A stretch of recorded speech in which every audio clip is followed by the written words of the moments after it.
혹시 금리가 곧 내릴 거라고 생각하고 계셨나요? 아쉽지만 그 기대는 잠시 넣어두셔야 할 것 같습니다. 한국은행이 또 금리를 동결했는데 이게 우리 투자에 어떤 의미인지 지금부터 아주 쉽고 명확하게 파헤쳐 드릴게요. 네, 이제 금리 인하에 대한 막연한 기대는 좀 힘들어졌습니다. 우리가 마주해야 할 새로운 현실, 바로 더 길어진 고금리 시대. 오늘 우리가 분석할 내용의 가장 중요한 핵심이 바로 이겁니다. 한국은행이 기준금리를 연 2.5%로 묶었습니다. 이게 벌써 네 번째 연속 동결이에요. 이게 단순히 현상 유지일까요? 아니요. 이건 앞으로 통화 정책을 어떻게 가져가겠다는 아주 강력하고 중요한 신호를 보내고 있는 겁니다. 자, 그럼 바로 이 질문부터 시작해보죠. 아니, 다들 힘들다고 하는데 도대체 왜 금리를 내리지 못하는 걸까요? 그 속사정을 지금부터 하나씩 살펴보겠습니다. 오케이, 이 문제를 좀 깊게 파고 들어보면요. 한국은행이 금리를 내리지 못하는 데에는 크게 네 가지 이유가 아주 복잡하게 얽혀 있거든요. 뭐랄까, 굉장히 아슬아슬한 균형 잡기 게임 같은 거죠. 자, 이 표를 보면 정말 재밌는 게 이 네 가지 요인이 서로 톱니바퀴처럼 맞물려 돌아간다는 점이에요. 예를 들어서요, 미국이랑 금리 차이가 이렇게 큰데 우리가 섣불리 금리를 내린다? 그럼 어떻게 될까요? 당연히 이자를 더 많이 주는 미국으로 돈이 빠져나가겠죠. 이걸 자본 유출이라고 하는데요. 그럼 원화 가치가 떨어지고 수입 물가가 올라서 물가를 또 자극하는 이런 악순환에 빠질 수 있다는 거죠. 여기에 아직 불안한 부동산 시장과 가계부채 문제, 그리고 또 생각보다 경제는 괜찮다는 점까지. 그러니까 한국은행 입장에서는 진짜 이러지도 저러지도 못하는 그야말로 외줄타기를 하는 심정일 겁니다. 특히 이 숫자를 한번 보세요. 1.5%포인트. 이게 뭘 의미하냐면 바로 한국과 미국 간의 기준금리 격차입니다. 이 어마어마한 차이가 우리가 독자적으로 통화정책을 펴는데 얼마나 우리 손발을 꽉 묶고 있는지 보여주는 숫자예요. 자, 그럼 이제 제일 궁금해하실 부분이죠. 그래서 이게 내 돈, 내 자산에 대체 무슨 상관인데 바로 그 얘기를 지금부터 해볼게요. 이 더 길어진 고금리가 여러분의 지갑에 어떤 영향을 미치는지 직접적으로 알아보겠습니다. 고금리가 계속되면요, 우리 지갑에 어떤 일이 생길까요? 첫째, 변동금리 대출이자. 이거 줄어들 생각을 안 합니다. 둘째, 미래에 대박 날 거야 하는 성장주들 있죠. 이런 주식들의 매력이 뚝 떨어져요. 왜냐하면 미래의 큰돈이 지금 당장은 별 가치가 없게 느껴지기 때문이죠. 이 부분은 잠시 후에 제가 좀 더 자세히 설명해 드릴게요. 물론 채권이나 부동산 시장도 계속 압박을 받을 수밖에 없고요. 방금 할인율 얘기가 나왔는데 이게 뭐냐면요. 아주 쉽게 말해서 미래의 1억 원이 지금 당장 내 손에 쥔 1억 원이랑 가치가 다르잖아요. 그 차이를 만드는 게 바로 이 할인율이에요. 금리가 높을수록 미래의 가치를 현재로 당겨올 때 더 많이 깎이게 되거든요. 그래서 당장의 수익보다는 미래의 엄청난 성장을 보고 투자하는 기술주들이 더 큰 타격을 받게 되는 겁니다. 자, 지금까지 문제점만 얘기했으니까 좀 답답하셨죠? 이제부턴 진짜 중요한 얘기. 그래서 우린 뭘 해야 하는지 아주 구체적이고 바로 써먹을 수 있는 전략들을 알려드릴게요. 혹시 대출 있으세요? 그럼 지금 진짜 중요한 갈림길에 서 계신 거예요. 이 슬라이드처럼 금리가 언젠간 내릴 거란 희망을 품고 지금의 변동금리를 유지할 것인가? 아니면 지금 당장은 조금 더 내더라도 이자 걱정 없는 안정적인 고정금리로 갈아탈 것인가? 바로 그 결정을 내려야 할 때입니다. 그렇다면 핵심 전략은 딱 세 가지입니다. 이거 꼭 기억하세요. 첫째, 빚부터 다시 보세요. 둘째, 내 투자 포트폴리오 체질을 싹 바꾸는 거예요. 그리고 셋째, 지금 이 높은 금리를 오히려 기회로 만드는 거죠. 방어와 현명한 기회 포착. 이 두 가지가 핵심입니다. 그리고 혹시 나이가 만 34세 이하다? 그럼 이건 진짜 정말 놓치면 안 되는 정보입니다. 최고 연 6% 금리에 정부가 돈도 보태주고 세금 혜택까지 있거든요. 지금 같은 시장에서 청년 도약 계좌는 거의 사기캐, 치트키 수준이에요. 이게 12월에 마감된다고 하니까 조건만 되면 이건 그냥 무조건 하셔야 합니다. 이 그림을 보시면 포트폴리오를 어떻게 바꿔야 할지 감이 딱 오실 거예요. 여기서 가치주나 배당주는요, 나중에 대박 날게가 아니라 나 지금도 꾸준히 돈 잘 벌고 있어 하는 회사들이에요. 그러니까 지금처럼 고금리라는 폭풍우가 몰아칠 때는 화려한 미래를 약속하는 돛담배, 즉 성장주보다는 묵묵히 현금을 만들어내는 튼튼한 방패, 바로 가치주나 배당주가 훨씬 든든할 수 있다는 뜻이죠. 자, 그럼 오늘 이야기한 내용들 머릿속이 좀 복잡하시죠? 그래서 마지막으로 딱 정리해 드릴게요. 지금 당장 뭘 해야 하는지 여러분을 위한 최종 체크리스트입니다. 자, 이제 공은 여러분에게 넘어왔습니다. 내 대출, 내 투자, 내 예금을 다시 한번 점검해서 불확실성이라는 파도에 대비하세요. 그리고 동시에 고금리 예금 같은 기회는 꽉 잡으셔야 합니다. 계속해서 시장의 신호를 주시하는 것. 이게 바로 현명한 투자자의 자세겠죠. 오늘 이야기의 마지막 질문을 던집니다. 이 더 길어진 고금리라는 새로운 파도 앞에서 여러분의 소중한 자산, 여러분의 포트폴리오는 과연 안전하게 준비되어 있으신가요? 이 질문 꼭 한번 스스로에게 던져보시길 바랍니다. 2025년 11월 곧 한국은행의 기준금리 결정일이 다가옵니다. 제공해 주신 자료들을 쭉 훑어보니까요. 시장의 분위기는 거의 하나로 모이는 것 같네요. 이번에도 동결. 네, 거의 확실시되는 분위기죠. 그런데 이번 시간에는 단순히 금리가 동결된다더라 이 예측을 확인하는 데서 그치지 않으려고 합니다. 왜 모두가 동결을 당연하게 여기는지, 그리고 그 이유들이 모여서 어떻게 고금리 시대의 장기화라는 이 거대한 흐름을 만들어내고 있는지 그 구조를 한번 제대로 파헤쳐 보겠습니다. 맞습니다. 이 흐름 속에서 청취자님의 자산을 지키고 또 불려나갈 구체적인 생존 전략까지 꼼꼼하게 챙겨드릴 겁니다. 네, 오늘의 핵심 질문은 바로 그래서 우리는 뭘 준비해야 하는가입니다. 지금 다들 짙은 안개 속을 항해하는 기분일 텐데요. 금리라는 나침반이 한 방향을 오랫동안 가리킬 때 내 대출이자 주식계좌 또 부동산 시장이라는 각기 다른 배들이 어떤 파도를 만나게 될지 그 연쇄작용의 고리를 명확하게 짚어보는 시간이 될 겁니다. 좋습니다. 그럼 그 안개의 실체부터 파악해보죠. 왜 시장은 한국은행의 기준금리 2.50%를 또다시 동결할 거라고 이렇게까지 확신하는 걸까요? 자료를 보니까 벌써 4회 연속 동결이 유력하다고요? 지금 한국은행은요, 네 방향에서 서로 다른 힘이 팔다리를 잡아당기는 말 그대로 정책적 딜레마에 빠져 있다고 보시면 정확합니다. 네 방향에서요? 네, 어느 한쪽으로 섣불리 움직일 수가 없는 아주 곤란한 상황이죠. 그 네 방향에서 잡아당기는 힘이라니 좀 더 구체적으로 설명해 주시죠. 가장 거센 힘은 뭔가요? 가장 먼저 발목을 제대로 잡고 있는 건 역시 환율입니다. 아, 환율? 네, 원달러 환율이 1,500원 턱 밑까지 와 있잖아요. 그렇죠. 이 상황에서 우리가 섣불리 금리를 내린다고 한번 상상해 보세요. 원화 가치는 더 떨어지고, 즉 원화의 악세가 심해지면서 매력도가 떨어진 한국 시장에서 외국인 자금이 썰물처럼 빠져나갈 위험이 커집니다. 아, 그럼 다시 환율이 오르고 수입 물가가 들썩이면서 겨우 잡아가는 인플레이션에 찬물을 끼얹게 되는 거죠. 그러니까 금리를 내리고 싶어도 환율 때문에 옴짝달싹 못하는 일종의 외통수에 걸린 상황이군요. 바로 그겁니다.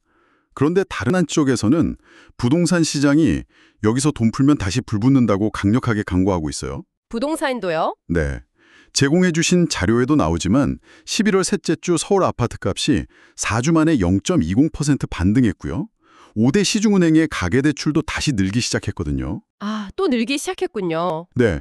금리 인하라는 신호는 자칫 가계부채와 부동산 시장에 다시 기름을 붓는 격이 될 수 있다는 부담이 엄청난 거죠. 환율과 부동산, 이 두 가지만 해도 정말 움직이기 어렵겠네요. 나머지 두 힘은 뭔가요? 다른 한 축은 바로 한미 금리 격차입니다. 미국과의 격차. 네, 미국이 최근 금리를 조금 내리긴 했지만 여전히 양국 간 금리 차이는 최대 1.50%포인트에 달합니다. 이 정도 격차를 두고 우리가 먼저 금리를 내리기 시작하면 앞서 말씀드린 자본 유출 압력이 훨씬 더 거세질 수밖에 없죠. 그렇겠네요. 그리고 마지막으로 이런 압박 속에서도 한국 경제가 생각보다 잘 버텨주고 있다는 점이에요. 오히려요? 네, 반도체 수출 덕분에 내년 경제 성장률 전망치가 기존 1.6%에서 1.8에서 1.9%로 올라갈 가능성까지 나오거든요. 이건 뭐랄까 경기를 부양하기 위해 금리를 서둘러 내릴 필요성이 그만큼 줄었다는 의미로 해석될 수 있습니다. 와, 정리가 되네요. 환율은 내리지 마. 부동산도 내리지 마. 한미 금리차도 섣불리 내리지 마라고 소리치는데 경제 성장은 굳이 내릴 필요 없어 라고 말하는 형국이군요. 네, 맞습니다. 이러니 한국은행이 움직일 공간이 거의 없다는 분석에 나오는 거고요. 네, 이 네 가지 요인이 서로 맞물려서 아주 튼튼한 동결의 벽을 만들고 있는 셈입니다. 잠깐만요. 그럼 지금 말씀해 주신 이 딜레마가 단기간에 해소될 문제가 아니잖아요. 그렇죠. 환율, 부동산, 미국 금리 어느 것 하나 쉽게 바뀔 것 같지 않은데요. 그렇다면 이 동결 상황, 즉 고금리 상태가 생각보다 훨씬 길어질 수 있다는 이야기로 들립니다. 바로 그 지점이 오늘 논의의 핵심입니다. 이게 우리 같은 일반 투자자에게는 완전히 다른 차원의 이야기가 되는데요. 고금리 장기화는 단순히 이자가 좀 비싸다는 뜻이 아닙니다. 우리 자산 시장의 게임의 룰 자체가 바뀌는 일종의 뉴노멀이 시작된다는 신호탄으로 봐야 합니다. 자산별로 어떤 지각 변동이 일어나는지 한번 짚어보죠. 역시 가장 먼저 피부에 와닿는 건 대출 이자일 것 같습니다. 사실 제 주택담보대출 이자 안내 문짝을 볼 때마다 가슴이 철렁하거든요. 아, 그렇죠. 이 부담이 단근간 안 끝난다고 생각하니 정말 현실적으로 다가오네요. 정확한 감정이십니다. 특히 변동금리 대출을 가진 분들은 지금의 이자 부담이 단기 이벤트가 아니라 최소 1, 2년 이상 지속될 상수라고 생각하고 자금 계획을 다시 짜야 합니다. 1, 2년 이상이요. 4.5%에서 4.7% 수준인데 이 부담이 쉽게 끝나지 않는다는 거죠. 여기에 더해서 2026년 7월부터 스트레스 DSR 3단계가 시행된다는 점도 기억해야 합니다. 아, 그것도 있었죠? 네, 미래금리 인상 가능성까지 반영해서 대출 한도를 더 깐깐하게 보겠다는 건데 이렇게 되면 대출 한도가 지금보다 훨씬 더 줄어듭니다. 주식 투자자 입장에서는 어떨까요? 금리가 높으면 기업 실적에 안 좋을 거라는 건 막연히 아는데 구체적으로 어떤 영향을 주게 되나요? 크게 두 가지 경로로 압박이 들어옵니다. 첫째는 아주 직관적이죠. 네. 기업의 이자 비용이 늘어나고 돈 빌려서 신규 투자를 하기가 어려워지니 기업 성장세가 둔화될 수밖에 없습니다. 이건 시장 전체의 부담이고요. 둘째, 이게 정말 중요한데 소위 성장주나 기술주처럼 미래의 꿈을 먹고 자라는 기업들에게 특히 불리하게 작용합니다. 그 할인율 개념 말씀이시죠? 이게 왜 그렇게 치명적인 건가요? 네, 기업의 가치를 평가할 때 미래에 벌어들일 이익을 현재 가치로 바꿔서 계산하는데 이때 기준금리가 일종의 할인율 역할을 하거든요. 아, 그 할인율? 금리가 높으면 이 할인율도 높아져요. 쉽게 비유하자면 10년 뒤에 100억 줄게라는 약속의 현재 가치가 금리가 낮을 땐 한 80억 정도로 평가받았다면 네. 지금 같은 고금리 시대엔 그때까지 어떻게 기다려 지금 당장 현금이 최고지 하면서 50억으로 후려쳐지는 것과 같습니다. 아, 그러니까 투자자들이 더 이상 먼 미래의 대박을 기다려주지 않고 지금 당장 돈 버는 능력을 훨씬 더 중요하게 평가하게 된다는 말씀이시군요. 바로 그겁니다. 설명이 확 와닿네요. 보는 시각도 있지 않나요? 무조건 성장주 비중을 줄이는 게 정답일까요? 굉장히 좋은 질문입니다. 물론 펀더멘탈이 튼튼한 우량 성장주의 경우 지금이 분할 매수의 기회가 될 수도 있습니다. 네. 다만 중요한 것은 옥석 가리기가 훨씬 더 중요해진다는 점과 고금리 환경이 길어질수록 버티는 시간 역시 길어진다는 점을 각오해야 하는 겁니다. 아, 버티는 시간? 네, 막연한 기대감만으로 투자하기엔 훨씬 더 험난한 환경이라는 거죠. 그렇군요. 부동산 시장은 어떻게 될까요? 앞서 잠깐 언급됐지만 대출과 직결되니 타격이 클 것 같은데요. 네, 부동산 시장은 높은 대출 이자라는 강력한 브레이크가 걸린 상태로 오랫동안 가게 될 가능성이 높습니다. 당연히 매수 심리는 위축될 수밖에 없고요. 동시에 기존 대출자들의 부담이 커지면서 버티지 못하고 내놓는 급매물이 시장에 나올 가능성도 커지죠. 급매물이요? 네, 자료에 나온 예를 보면 이게 얼마나 높은 벽인지 알 수 있는데 서울 평균 집값이 14억 원인데 주택담보대출 한도가 6억 원으로 묶여 있다면요. 네. 최소 8억 원의 현금이 필요하다는 계산이 나옵니다. 현금 8억이라니 정말 평범한 직장인에게는 거의 진입 불가능한 장벽이 세워지는 셈이네요. 그렇죠. 마지막으로 채권 투자자들은요? 보통 금리가 높으면 채권이 유리하다고들 하잖아요. 그건 금리 인상기일 때의 이야기고요. 지금처럼 금리가 정점에 머물러 있는 상황에서는 다른 시각이 필요합니다. 아, 다른가요? 네, 만약 곧 금리가 떨어질 거야 라고 섣불리 예측하고 장기 채권에 투자했다면 금리 인하 기대감이 계속 꺾이면서 채권 가격이 추가로 하락해 손실해 볼 위험이 있습니다. 아, 채권 가격과 금리는 반대로 움직이니까요? 맞습니다. 섣부른 베팅은 금물이라는 경고 신호로 받아들여야 합니다. 자, 그럼 이 거대한 고금리라는 안개 속에서 길을 잃지 않으려면 어떻게 해야 할까요? 이제 청취자님의 자산 포트폴리오를 어떻게 재정비해야 할지 구체적인 항해수를 배워볼 시간입니다. 자료에 나온 실전 전략들을 하나씩 살펴보죠. 네, 지금부터는 실전입니다. 핵심은 금융 요새를 튼튼하게 구축하는 겁니다. 금융 요새요? 네, 외부 충격에 흔들리지 않도록 방어력을 최대한 높이고 꾸준히 현금이 들어오는 시스템을 만드는 데 집중해야 합니다. 금융 요새라 멋진 표현이네요. 요새를 지으려면 가장 먼저 성벽부터 단단히 쌓아야겠죠? 그렇죠. 대출 관리가 바로 그 첫걸음이겠고요. 맞습니다. 요새의 가장 취약한 부분이 바로 빚이라는 성벽의 균열이니까요. 기존 대출, 특히 변동금리 대출이 있다면 지금이 고정금리 전환을 적극적으로 검토할 마지막 기회일 수 있습니다. 또 다른 은행 상품과 비교해서 0.3% 피 이상 금리를 낮출 수 있다면 조금 번거롭더라도 대환 대출을 통해 이자 비용이라는 불필요한 지출을 막아야 하고요. 네. 신규 대출 계획이 있다면 앞서 말씀드린 DSR 규제가 더 강화되는 2026년 7월 이전에 실행하는 것을 목표로 계획을 세우는 것이 유리합니다. 듣고 보니 대출 관리는 철저히 수비에 집중하는 느낌이네요. 빚을 줄이고 이자를 막는 게 핵심이니까요. 네, 정확합니다. 그럼 수비는 이렇게 하고 공격, 즉 자산을 불려나가본 포트폴리오 쪽은 어떻게 재정비해야 할까요? 요새 안에 식량과 무기를 비축하는 단계라고 할 수 있죠. 단기 전략과 중장기 전략을 나눠서 접근해야 합니다. 단기와 중장기. 먼저 1년 이내에 쓸 가능성이 있는 유동자금, 즉 비상금은 저축은행의 4%대 특판 예금이나 CMA에 넣어두는 것이 좋습니다. CMA요? 네, 증권사에서 취급하는 상품인데 일반 예금보다 금리가 조금 더 높으면서도 돈을 자유롭게 넣었고 뺄 수 있는 게 장점이죠. 하지만 지금 같은 상황에서는 중장기 전략이 훨씬 더 중요할 것 같습니다. 이 높은 금리를 어떻게 우리 편으로 만드느냐가 관건일 텐데요. 바로 그겁니다.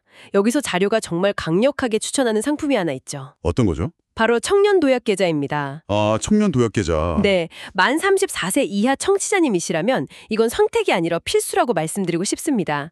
2025년 12월에 가입이 마감되니 정말 시간이 얼마 남지 않았어요. 얼마 안 남았네요, 정말. 월 70만 원씩 5년을 부으면 정부 기여금과 비과세 혜택까지 더해져서 최대 5천만 원의 목돈을 만들 수 있습니다. 현재 시장에 나와 있는 어떤 금융상품과 비교해도 이 정도의 수익률과 안정성을 동시에 주는 상품은 없습니다. 5년에 5천만 원. 정말 고금리 시대를 역이용할 수 있는 최고의 무기네요. 혹시 나이 제한 때문에 가입이 어려운 분들을 위한 전략도 있을까요? 물론입니다. 현재의 높은 금리를 3년에서 5년간 묶어둘 수 있는 장기 정기 예금에 가입해 두는 것이 아주 현명한 전략이 될 수 있습니다. 아, 장기 예금이요? 네, 앞으로 1, 2년 뒤에 금리가 서서히 내려갈 가능성을 생각하면 지금의 높은 금리를 미래까지 가져가서 오랫동안 확보해 두는 금리 고정 효과가 있는 거죠. 좋습니다. 대출이라는 성벽을 보수하고 예금이라는 식량을 비축했습니다. 이제 투자 포트폴리오, 즉 요새의 병력과 무기를 재배치할 차례인데요.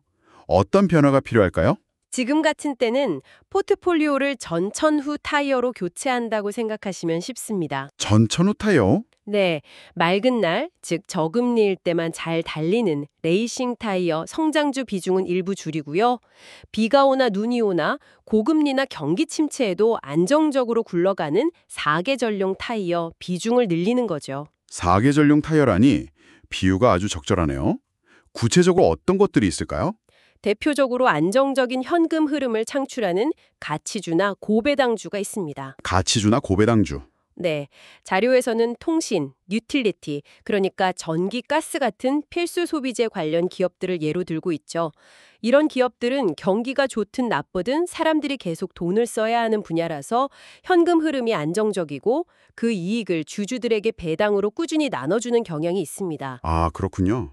고금리로 예금이자가 높아진 만큼 그보다 더 높은 배당 수익률을 주는 주식들의 매력이 부각되는 시기입니다. 그리고 또 하나의 중요한 전략은 요새의 방어선을 한 곳에만 두지 않는 겁니다. 즉, 자산 배분 분산이죠. 특히 지금처럼 원화 약세가 계속될 수 있는 환경에서는 내 자산의 일부를 달러 표시 자산 같은 해외 자산으로 분산 투자하는 것이 아주 유효한 위험관리 전략이 될 수 있습니다. 오늘 분석을 정리해보면 11월 금리 동결은 기정사실에 가깝고 진짜 중요한 것은 그 이후에 펼쳐질 장기 고금리라는 새로운 환경이라는 거네요. 네, 그렇습니다. 따라서 지금은 화려한 공격보다는 대출은 줄이고 예금은 늘리는 방식으로 튼튼한 금융 요새를 구축하는 방어적인 자세가 무엇보다 중요한 시점이라고 할 수 있겠습니다. 맞습니다.